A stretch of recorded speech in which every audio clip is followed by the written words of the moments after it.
National basketball final match हो रहा है। खेल अपने निर्णायक पलों में है। देश की दो बेहतरीन टीम्स आमने सामने हैं। दिल्ली 80 पॉइंट स्कोर कर चुकी है और 4 पॉइंट की लीड लेते हुए कर्नाटक 84 पर है। मैच खत्म होने में बस 20 सेकंड बाकी हैं। वक्त कम होता जा रहा है और फासला बढ़ता जा रहा है। बैकग्राउंड से कोच खिलाड़ियों का हौसला बढ़ा रहा है। ये आवाज़ है आमिर खान की और यही है उनकी अपकमिंग फिल्म सितारे ज़मीन पर के ट्रेलर की बानगी। 2007 में आई फिल्म तारे ज़मीन पर का सीक्वल है ये फिल्म। हालांकि फिल्म की बस थीम वैसी है, कहानी बिल्कुल अलग है। ये स्पेनिश फिल्म कैंपियोनेस का रीमेक है। ये फिल्म 16 बच्चों की कहानी है जिन्हें डाउन सिंड्रोम है। इस फिल्म में आमिर खान का किरदार गुलशन बास्केटबॉल कोच है। वो गुस्सैल है, चिड़चिड़ा है, शराब भी पीता है, बदतमीज और बेलिहाज है। एक दिन ये तुनक मिजाज आदमी अपने सीनियर पर हाथ उठा देता है, शराब के नशे में पुलिस की गाड़ी ठोक देता है और फिर उन्हीं से सवाल करने लगता है ये कोई जगह है पार्क करने की।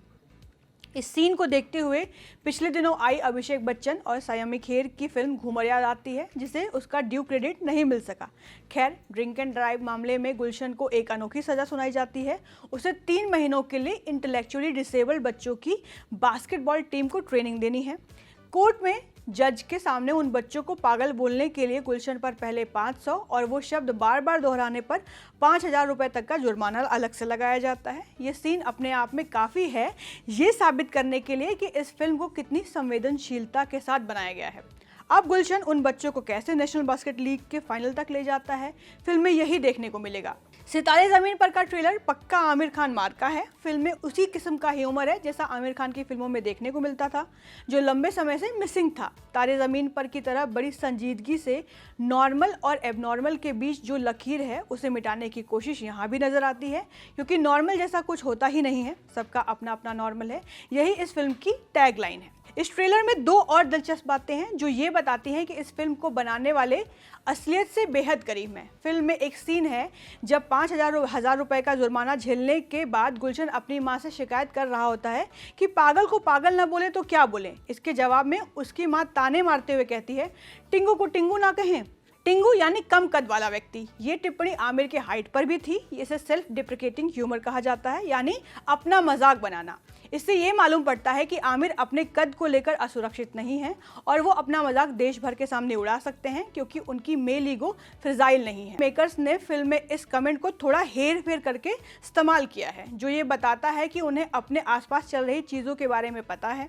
जब देश भर में सिर्फ एक्शन और थ्रिलर फिल्में बन रही हैं, तब आमिर खान सितारे ज़मीन पर जैसी फिल्म लेकर आए हैं। ओवरऑल सितारे ज़मीन पर प्यारी फील गुड फैमिली एंटरटेनर लग रही है, जो एक ज़रूरी और गंभीर मसले पर बात करती है। बस एक चीज़ की कमी लगती है, वो है इमोशन। इस तरह की फिल्मों का भावनात्मक पक्ष मजबूत होना चाहिए, क्योंकि किरदारों के रिडेम्पशन आर्क में बहुत बड़ी भूमिका अदा करता है। सितारे ज़मीन पर के ट्रेलर में वो नहीं दिखता। हो सकता है कि मेकर्स ने जानबूझकर फिल्म का वो पहलू ट्रेलर से बाहर रखा हो। ट्रेलर देखने के बाद ये कहने में कोई गुरेज नहीं होनी चाहिए कि सितारे ज़मीन पर से आमिर अपने पुराने रंग में लौटे हैं। दिलचस्प बात यह है कि जो आमिर का कंफर्ट जोन है वो कईयों के लिए एक्सपेरिमेंटल सिनेमा है। सितारे ज़मीन पर के मेकर्स इसलिए भी तारीफ के पात्र हैं क्योंकि उन्होंने इस फिल्म के लिए 10,000 बच्चों के ऑडिशन किए और सिर्फ उन्हीं बच्चों को फिल्म में कास्ट किया जिन्हें असलियत में भी डाउन सिंड्रोम है। इस फिल्म में आमिर खान के साथ जेनेलिया डिसूजा, गोपी कृष्णन, डॉली अहलूवालिया, गुरपाल सिंह और ब्रिजेंद्र कला जैसे एक्टर्स ने काम किया है। फिल्म को डायरेक्ट किया है शुभ मंगल सावधान वाले RS प्रसन्ना ने। सितारे ज़मीन पर 20 जून को थिएटर्स में रिलीज़ हो रही है। इसको लेकर आगे भी जो अपडेट्स आते रहेंगे वो आपको हमारे चैनल पर मिल जाएंगे। आप देखते रहे ललन टॉप सिनेमा। शुक्रिया।